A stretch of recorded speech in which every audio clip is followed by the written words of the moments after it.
You're Human and You, written by Matt Maxtblick. Chapter 30. The health of your human. It was a chilly day in Ponyville, a thin blanket of white snow covering the ground and buildings. The sun poked its head out from behind a layer of clouds, providing a soft warmth that just barely kept back the chill of winter. Ponies ventured forth from their homes, parents to finish their errands quickly in order to return to the warmth of their homes, foals to play out in the snow. The whole town was truly a wonderful sight to see. The beauty of it was lost on me, however, as I was currently stuck in the library with a sea of wires running from various places on my body to a group of large machines. Twilight had gone all out for this particular experiment. There was a sensor resting just inside of my nostril that was reading the amount of carbon dioxide I was breathing out with each breath, as well as the amount of oxygen I breathed in. A group of sensors placed around my lungs listened in on the organs as they worked. A sensor placed over my heart recorded my heart rate, while a special sleeve that was strapped around my left arm recorded my blood pressure levels. A special glove on the hand of the same arm registered the amount of sweat I released, and somehow used that information to figure out my stress level, which was pretty high given what was happening. I really hate experiments. Twilight had even broken out her weird spaghetti strainer, with various lights and gizmos on it, and it was currently strapped to my head, beeping every now and then as it recorded my brain activity. Twilight and Ebony flitted from machine to machine, checking and double-checking that everything was working correctly and hooked up properly, before the experiment took off. They muttered quietly together, each picking the other's brain about what still needed to be done. "Why are we doing this again?" I asked, glancing at the contraption strapped to my left arm. It kinda reminded me of something off of a science fiction game. "We need to get a read on your vitals," Vera replied, not looking up. Instead, she eyed the two cards under her hoof.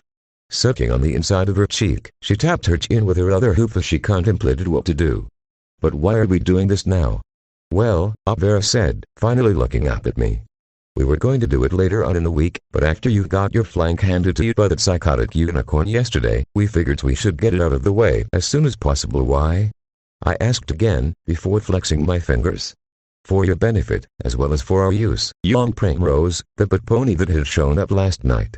She was the third guard that Luna and Celestia had provided, and a member of the Lunar Guard.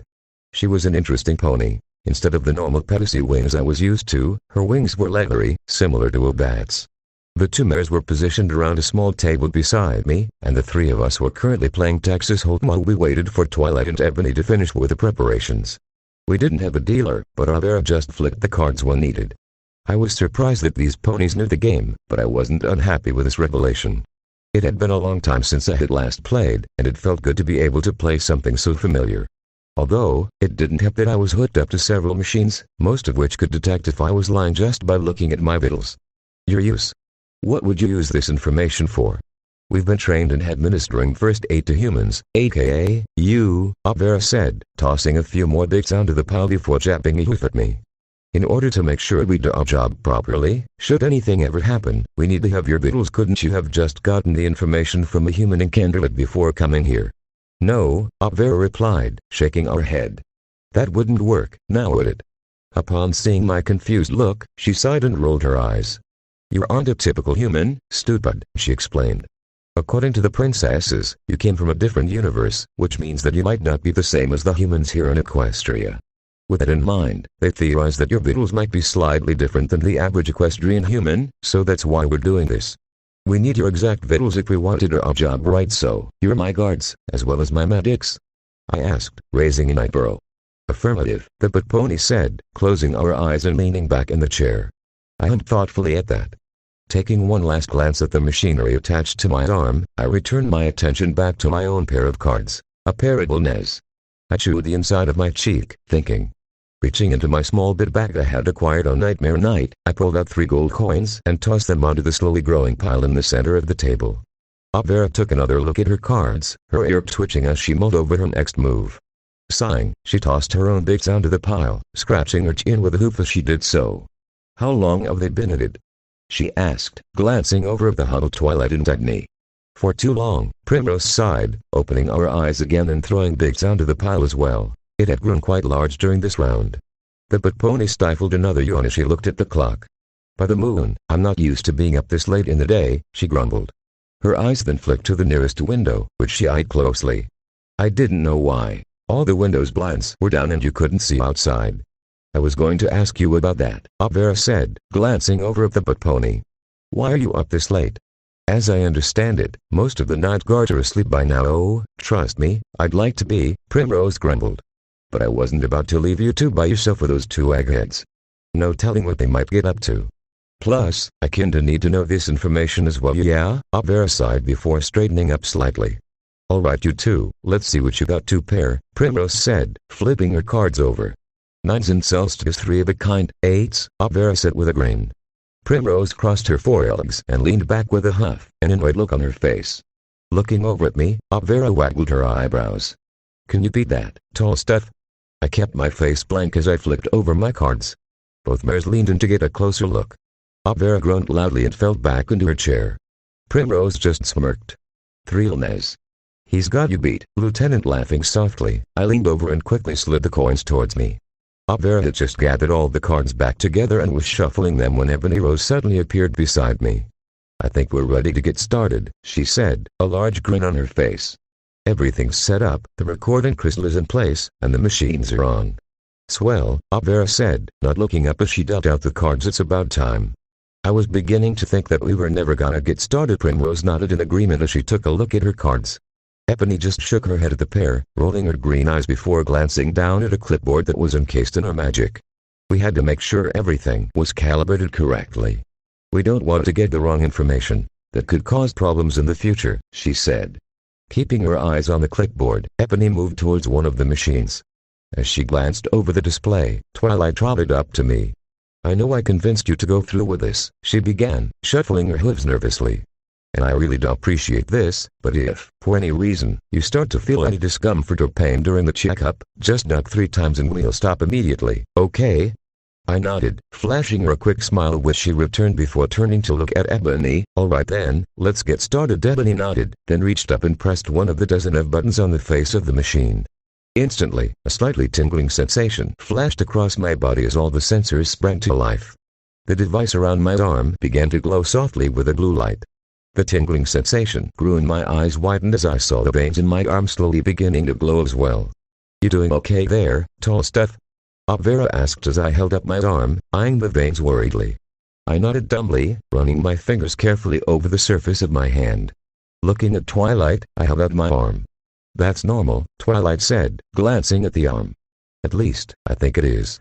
It might feel weird, but there shouldn't be any pain, so speak up if it gets too uncomfortable. I nodded again, before slowly lowering my hand, placing it on the table. As Twilight and Ebony continued playing with the machines, Vera, Primrose, and I returned to our game. As Vera dealt the cards out, Twilight and Ebony approached the table. Alright, while the sensors do their jobs, let's go over what info we have gathered already, Twilight said, fluffing our wings. His height is 6 feet exactly, Ebony said, eyeing the clipboard as she spoke. Vera's ear twitched, indicating that she heard her, but her gaze remained locked on her cards. That's slightly above average for a typical human, but not unheard of, though it is rare to see a human about 5 feet 9 inches nowadays. Applejack has a couple of 6-footers working on her farm, Twilight piped up, picking up a mug of cider and taking a sip.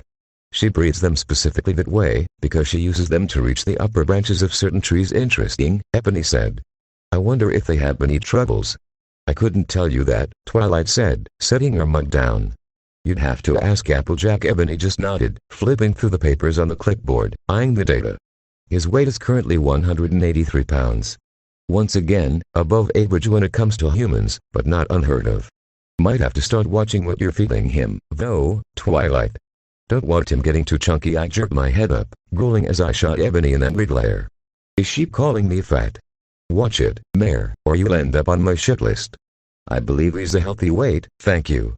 I have no idea why you, or my friends for that matter, believe that he needs to lose weight, Twilight grumbled, shooting Ebony a displeased look. Most of it's probably muscle mass anyways, she added in a quieter tone, a small blush spreading across her face as her ears split backwards. Right, muscle mass, Ebony said, snickering as she looked at Twilight. Anyways, continuing on. Subject's teeth appear to be sharper than equestrian humans, with more pronounced canines and incisors. This may indicate that, whatever the subject's species is, they typically have a more meat-rich diet than equestrian humans. Vera's eyes flicked up and she looked at me with mild curiosity. Subject's species? You do realize that he's a human, right? Primrose asked, not looking up from her cards. He may look human, but there are certain differences between him and the humans of Equestria, so what's to say that he isn't a different species, or at least a subspecies of human? Epony replied heatedly. I blinked, scratching my chin as I let the idea float around my head. I never really thought about it like that before, but I guess that's a possibility. Although, wouldn't the humans in Equestria be the subspecies, seeing as I'm apparently more evolved than them? As I mused silently to myself, Epony returned her attention back to the results. As I was saying, the teeth also appear to be in better condition than normal, as there are no signs of cavities or a large amount of plaque built up. The teeth also appear to be straighter than average as well. You can thank 4 years of braces for that, I thought, tossing more bits onto the pile as I returned to the conversation. Subject's penis length, while flaccid, is around 4 inches. Was not able to get a measurement on it while it was erect, however damn right, you did, I growled, my face glowing red. When they had told me that they needed to do some quick measurements, I had foolishly agreed without asking what all they were measuring. My pants had been around my knees and Epony had been studying my member closely before I knew what was happening. Needless to say, I hadn't let any of them near me for several minutes afterwards. Every time one of them tried, I hit them with the handle of a broom. I don't really see how studying a Schleng will help us take care of him if he's injured, Opvera snickered, flipping some coins onto the ante-pile. I nodded my head in agreement, my face still red. I didn't see you complaining when it was visible, Epony shot back. Opvera just shrugged, eyeing her cards again. What? It was a rather impressive piece of meat. Can we not talk about this, please? I groaned, before holding my head in my hands. This just caused that black pedicist to laugh. What, feeling a little insecure? She snickered. Don't worry about it. You have nothing to worry about. You're pretty big for a human, I groaned again. Epony and Opvera laughed at my discomfort, while Primrose rolled her eyes. Twilight just blushed and looked away, her tail twitching slightly as she chewed on her bottom lip. Thankfully, the machines took the exact moment to ding, and start spitting out results. Epony glanced back at the printer, a surprised look on her face. That was faster than expected, she said, glancing at the clock as Twilight moved to retrieve the data. All right, Twilight said, her cheeks still tint slightly red, her ear twitching madly. Let's see what we got here. Her eyes darted back and forth across the page, her face scrunching up slightly. Huh, fascinating, she muttered under her breath before she continued in a normal voice. It appears that most of his vitals are completely different than those of an equestrian human, to the point where they shouldn't even be considered the same species. Just as Epony said, Epony shot Primrose a triumphant look, but the pony just gave her an amused glare, as well as flicking a wing of the unicorn in a weird gesture. What you got? Opvera asked, ignoring the 2 other guards and glancing up at Twilight from her cards. Well, his heart rate is currently 72 beats per minute, Twilight replied. Wait, Primrose interrupted, looking at Twilight with a worried expression on her face. Doesn't that seem rather low for a resting human? Are you sure you're alright, Max? She asked, directing the last part at me. I just nodded, eyeing the cards I had been dealt. A 9 into Celestia, can't do crap with that. Sucking on my lip, I flip a single bit onto the pile, trying not to sigh. Could something be wrong with the machines? Epony asked, glancing over at Twilight. The Alicorn just shook her head. The machines are fine, as are the sensors, she huffed. What did I just say? Max's readings are not the same as the normal humans. Alright then, Epony muttered, marking off something on a slip of paper clasped in her magic. No need to get all snippety. A quick glance around told me that the other 2 had similar papers on hoof, and they were marking down the information as well. Chuckling, I returned my attention back to the card game. I go from being kept in a cage to having my own personal medics. Who would have thought? Blood pressure reads 117/82, Twilight continued, followed by a scratching sound as the mares wrote down the info. Weird, Opvera commented. The average blood pressure for a resting human would be a systolic rating of 120 and a diastolic rating of 70. Wonder why there's a noticeable difference. Probably something to do with his physiology, Primrose guessed, tossing her cards into the middle of the table, a disgusted look on her face, before marking the information down on her own paper. His ancestors probably grew up in a different environment than the humans of Equestria, so it would actually appear that he can be classified as a different breed of human, Epony said, checking the info on her scrap of paper with the information in Twilight's magic. That would explain the variations with his vitals, as well as also explaining why he looks slightly different than other humans. So we have equestrian humans, and what, Earthian humans? Opvera asked, a smirk on her face. According to your letters to the princess, that's the name of his home planet, right? Earth? Heh, Earth humans, Primrose chuckled. Kinda like Earth ponies. I'm pretty sure that we could come up with a scientific name for what he is, Epony added. Can we try not to make me sound like a science experiment? I huffed, tossing my own cards into the middle of the table. A grin flashed across Avera's face as she leaned forward and scooped up the pile of coins. Sorry, Epony said, shooting me a sheepish smile. Just wanted to make sure we got all the information correct in the case. Humans where I'm from already have the scientific name. What is it? Epony asked, cocking her head to the side. I just shook my head, waving a hand at her. I'll tell you later. If language doesn't have the right words, just spell it out, Primrose said, glaring at the snickering Avera. HOMOSAPIENS, I signed. Homo sapiens? Twilight asked, scrunching up her face. I nodded as she pronounced it correctly. What does that mean? Wise man, well, we obviously can't use that, Avera said as she gathered the cards. You aren't all that wise to begin with. I think earthy and human sounds better. That isn't a word, though, I countered, glaring at the Pegasus.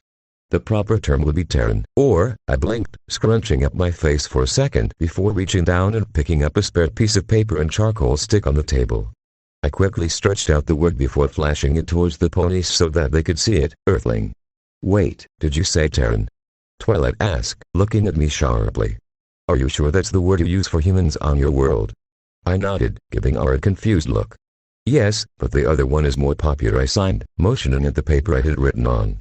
Why? Terran is ancient equestrian. Translated, it means one with the earth. A Terra dragon is dragon that burrows underground. Even the diamond dogs are sometimes referred to as Canis Terran, due to their underground habitats. Blah blah blah, Avera interrupted, rolling her eyes at Twilight. Long story short, we're calling him a Terran human now, okay? Don't need a lesson in the scientific classification of certain species. I couldn't help but laugh at the scathing look Twilight gave Avera as she started to deal out the cards again, the smug smile still in the Pegasus face. As she dealt, I scratched at the cuff on my arm. It was beginning to itch. A quick glance told me that my veins were still glowing a slightly blue. Is this gonna take much longer? I asked. This thing is starting to get rather annoying. We'll try to finish this up quickly, Twilight said, calming down from Avera's comment. She patted my arm with a hoof. Just hang in there. Returning our attention to the data, she continued running through the results. Respiratory rate is 18 breaths per minute. That's a little high as well, Epony said offhandedly, marking down the numbers on her paper. Twilight's ear twitched at the interruption and she took a deep breath before she continued speaking. Lung capacity is 5.2, also the high, Avera said, not looking up from her own paper. Twilight gave the Pegasus a sour look, gritting her teeth slightly. Lung volume is an inspiratory reserve volume of 3.0, she continued, raising her voice slightly, clearly annoyed at being interrupted. She glared at Primrose, obviously daring the butt pony to say something. When she didn't, Twilight returned her gaze back to the paper in her magic. She had just opened her mouth to read off another piece of data when Primrose looked up. That sounds rather high as well, she said, scratching her ear absentmindedly. Twilight threw back her head and groaned loudly. Sorry, Primrose said, giving Twilight a sheepish smile. I couldn't resist shaking our head. Twilight just turned to look at me.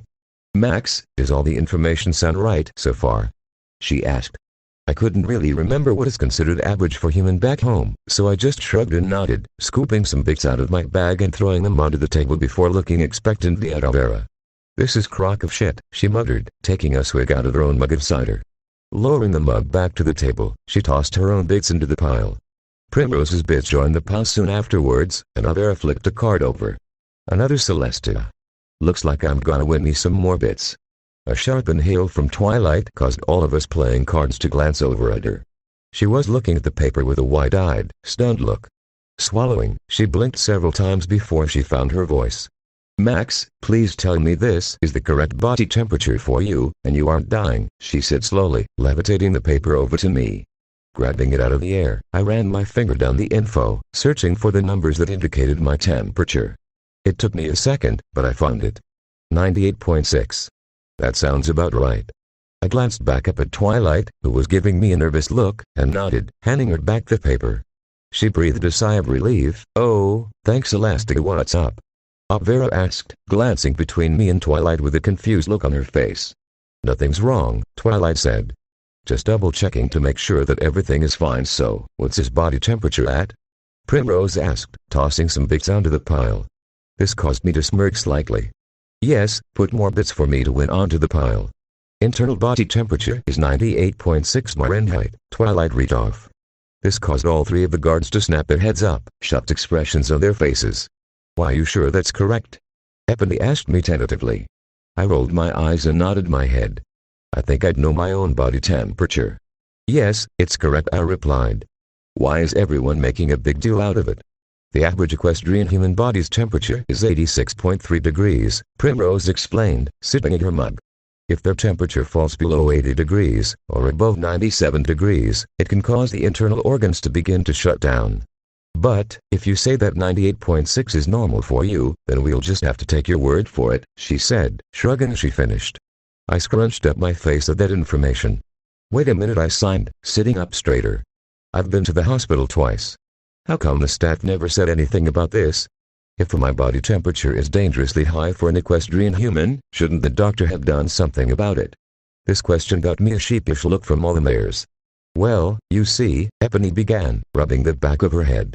Most doctors don't take the temperatures of the humans they treat. That is usually done by a veterinarian, and I'm assuming that you've never been to one during your time in Equestria. She looked at Twilight to confirm. He has not been to a veterinarian, Twilight confirmed. On his first day in Ponyville, I took him to one of my friends, who was good with animals, for a checkup. After he revealed that he was intelligent, I just didn't think that was necessary. And, that would explain why, when he hugs, he feels so much warmer than other humans, Twilight continued, blushing madly. A nice, warm human blanket, eh? Vera snickered. Anyways, it's probably a good thing they didn't check your temperature. They probably would have killed you trying to get it back down to what is considered normal. Consider yourself lucky. With a flick of her hoof, she flipped over her cards, revealing 2 10s. Primrose grinned, flipping our own cards over and showing that she had 3 10s. Throwing my arms up into the air, I threw my cards onto the table. Luna butt me with the moon, Vera growled, slamming her head on the table. How the butt did you get 3 solstices? I consider myself lucky. I shrugged my shoulders, a grin on my face as I gathered up my bits. Well, I'm done, Primrose said as she stood up from the table. I just lost all my bits to a human. I'll never hear the end of this if the other night guards find out. I just chuckled as I threw my hard-earned bits into my bit bag. Pulling the clasps closed, I threw the bag towards my saddlebags. The bits clinked together loudly as it landed beside the bags. I'm broke as well, Vera grumbled. Standing, she slinked off to the basement, saying that she had stuff to take care of. Is this going to take much longer? I asked, turning to look at Ebony and Twilight. I'm getting rather hungry. As if to confirm my statement, my stomach took that exact moment to growl loudly. This got a chuckle out of Ebony. We're just about done, she said, levitating a medical bag over to Primrose. We just need to get some of your blood, and we'll be all set. What do you need his blood for? Twilight asked, eyeing the bag in Primrose's hoofs. In case we need to do a blood transfusion, Primrose replied, rooting around in the bag with a hoof. The best place to get extra blood is usually from the original source. We'll take some now, and some later, so that we have a decent stock. The butt pony's eyes lit up and she withdrew her hoof, pulling out 3 empty blood packets, as well as a needle and hose. I flinched slightly as I saw the long, thin metal object. I hate needles. Getting everything situated, Primrose turned to look at me. All right, big boy, she said softly, using the same tone of voice nurse would. Hold out your arm. I held out my right arm and she took it gingerly in her hoofs. Rolling up the sleeve of my shirt, she glanced over my arm. Oh, you have some very lovely veins, she murmured, her eyes flashing as she stared down at my arm with an almost predatory look on her face. She ran a hoop slowly over the vein, almost longingly. I shivered slightly at her touch. All right, she breathed, turning her gaze away from my arm. This will only take a second. I flinched slightly as she rubbed an alcohol swab across my arm. Once she was finished, she lifted the needle up in her hoof. Take a deep breath, she instructed, moving the needle till it hovered over the vein. I did as she asked, closing my eyes and turning my head away as I did so. You're going to feel a slight pinch in 3, 2, 1. I felt a prick as the needle entered. There you go, Primrose cooed. Just relax, and I'll take care of the rest. How much blood are you taking? Twilight asked, eyeing the bag nervously. Each bag only holds half a pint, Primrose said, not taking our eyes off of what she was doing. We're taking about 1.5 pints right now. For the next 45 minutes, I sat there, a needle stuck in my arm as my blood slowly filled the bags. Ebony wandered down into the basement with Vera, while Primrose and Twilight tried to involve me in a conversation, but stopped when they realized I couldn't sign with one arm incapacitated. After that, Twilight just gave me a book, before wandering out to write a letter to Celestia about her findings. So, for the duration of the procedure, I just sat there, reading one of the Daring Do books that Dash seemed to love so much. Even though I hate needles, and never really felt comfortable giving blood back home, everything went better than I expected. The only disconcerting thing was the fact that every time I glanced over Primrose, she was eyeing my blood with a strange expression on her face. She would look away, blushing, whenever I caught her at it. "Sorry," she said after the third instance. "It's just so pretty, you know. Watching the blood flow. It's almost poetic. Sorry if this is creepy." Her ears split back as she blushed. While I knew that she wouldn't do anything to me, Luna and Celestia wouldn't send a guard that would attack me, right? It still made me uncomfortable. I only relaxed when Ebony came back up from the basement to see what was going on. Eventually, Primrose was able to fill all 3 bags with my blood. Pulling the needle out of my vein carefully, she wrapped and bandaged the arm. "I'll go get these on ice," Primrose said, picking the blood packets up and placing them into the medical bag. "You can hit them with the preserving spell later," she said to Ebony before she turned and descended into the basement. "Alright, let's get this off you," Ebony said, her horn lighting up as she began to remove the cover on my left arm. The minute my limb was released, my veins stopped glowing blue. Once I was free, I pushed myself up, out of the chair. I felt slightly lightheaded, but it passed soon enough. Stretching, I groaned happily as my back cracked. As I worked the circulation back into my stiff limbs, Twilight walked back into the room, a scroll held in her magic.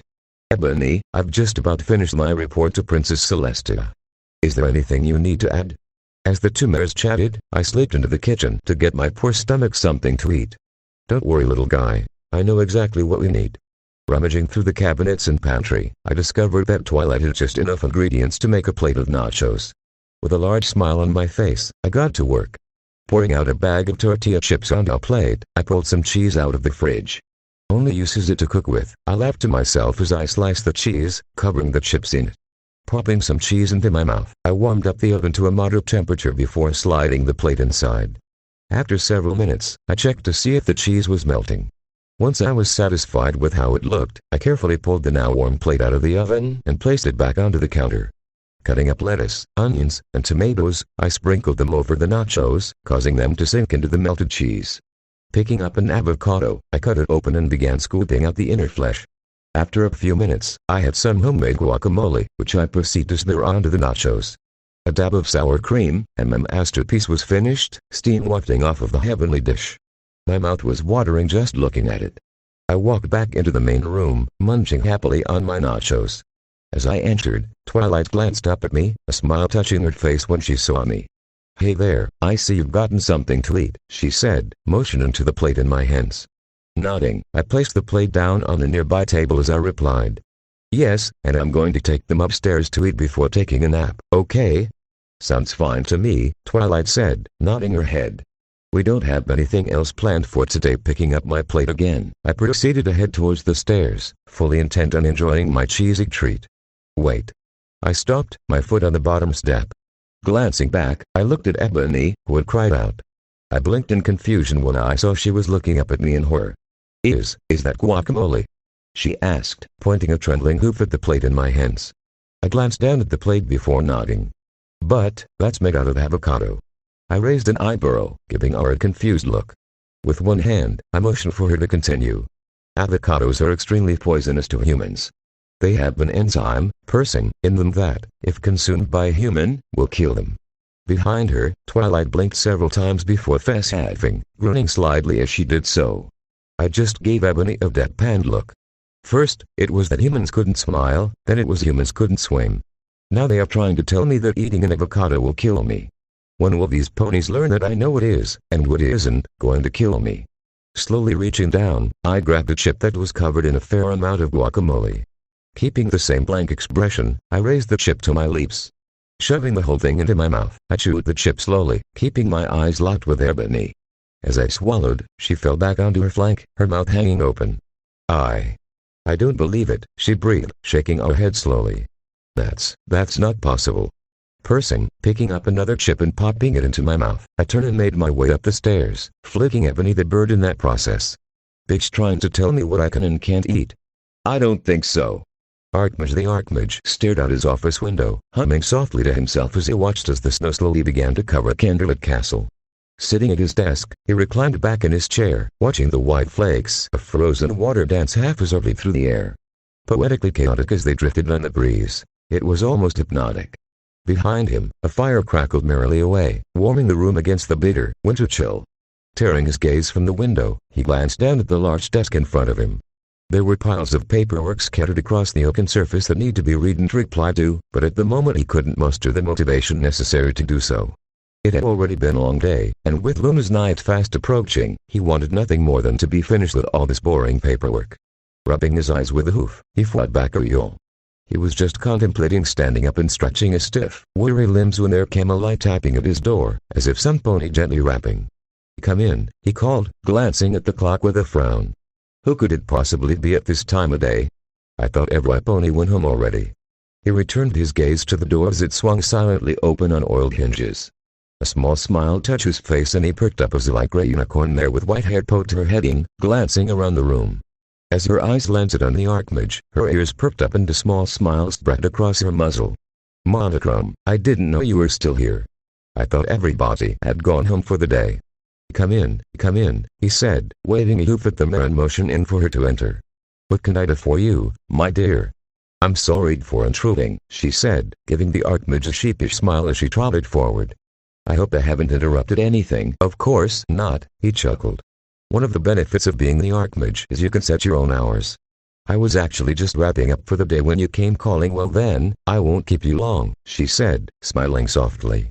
"I just stopped by to drop off a couple of reports." "Nothing major," she added as the Archmage pursed his lips in annoyance. "None of them are urgent, so you can take care of them tomorrow if you wish." "Very well, let's see these reports then," he sighed, giving the mare a weary smile. With a nod of her head, Monochrome turned and levitated some folders out of her saddleback, her horn glowing softly. "These are the reports from the labs, concerning the recent experiments done with the humans," she said, laying one of the folders down on the desk. "They contain the weekly updates, as well as the personal notes of the scientists. Nothing major to report, although Dr. Song believes she might be onto something big." The Archmage cracked the folder open, flipping through the papers with a curious gaze. "Something big? Did she elaborate on that at all in her report?" he asked, glancing up at Monochrome. The mare just scrunched up her face. "Unfortunately, no," she replied, shaking her head. "She's rather mute on that point. Just like everything else she does, she's playing this one rather close to the chest. I tried to get some information out of her, but she just smiled and winked at me, before saying spoilers. I swear, sometimes she acts like a fool might be worth keeping an eye on," the Archmage muttered, closing the folder and slipping it into one of the drawers of his desk. "What else do you have?" "The reports from the dig site," Monochrome said, slipping the stallion another file. "They say that they're making good progress with the mining, and are actually ahead of schedule. Apparently the humans are working faster than anticipated, and the battle images believe that we should be at the mysterious magical object sometime in the spring. Still no clue on what it is, but it appears that the magical output from the artifact has plateaued for the time being." "Very good," he nodded, taking a quick peek in the folder before placing it on the first. "And the last folder," Monochrome said, laying it in front of him, "is something from the guards. Apparently they were under the impression that they needed to inform you that the unicorn known as Darkflare, as well as his captured gang members, have all been successfully transported to the holding cells in Canterlet.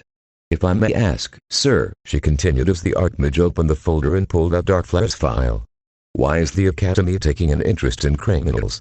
The Archmage didn't say anything at first, instead choosing to flick through the papers of the other ponies listed. His brow crinkled slightly when he came across the files for one golden ingot, his eyes narrowing. "What's an earth pony doing with a group of unicorns?" Tapping his chin with a hoof, the elderly stallion leaned his head back as he ran an eye down Mr. Ingot's file. "He might be of some use, actually." "Sir." The Archmage blinked, glancing over at Monochrome who was giving him a worried look. "Sorry," he chuckled, closing the folder. "I was lost in thought there for a second." Leaning back in his chair, he scratched his ear with a hoof as he eyed the mare. "To answer your question, while it is true that the Academy doesn't usually involve itself when it comes to Equestria's judicial system, this is a special case. Due to the interest from both Princess Celestia and Princess Luna, both of whom have asked me to look into the matter personally, we are making an exception for this particular case." "Anything to be concerned about?" Monochrome asked, her ears splaying back. "No, my dear," the Archmage said, smiling as he shook his head. "Nothing for you to worry about. Now, is there anything else you need from me, or can I assume that this was all?" "Sorry, no more presents for you," Monochrome said with a laugh. "Why, do you have a date with a very special pony?" She smirked at him, waggling her eyebrows. "If only," the Archmage chuckled. I'm a bit too old for that sort of thing. No, I have an appointment with Princess Luna before I can go home. The porter has been getting rather stressed lately, but with her being in charge of the gala this year. I remember her sister saying something about the lunar princess being rather fond of games, so I thought I might pop in to see if I couldn't help her relieve some stress, he said, waving a hoop towards a large, marble chessboard in the corner of the room, the black and white glass pieces already in place on the board. It seemed to glow softly in the firelight. Well then, I won't keep you waiting, Monochrome said, nodding her head. That, and my cold friend is waiting for me back home, and I want to beat the snowstorm the weather team has planned for tonight. Of course, the Archmage said, turning his chair and glancing back out the window. Do be careful, you hear? It looks rather slippery out there already. I would hate for you to slip and break an ankle. Yes, sir, she said as she walked to the door. Oh, and Monochrome, he said, not taking his eyes off of the falling snow. You might want to pack an umbrella, sir. She scuffed, and the Archmage could see her look back at him and roll her eyes in the reflection of the window. It's winter. I highly doubt that I'll need an umbrella. Laughing, she proceeded to open the door and exit the room. True, the Archmage said softly as she closed the door behind her with a soft click. He smirked at his reflection, a gray unicorn stallion smiling back at him. The mane was dark gray, streaks of white running through it, the same white that colored the hair of his goatee. As he watched his reflection,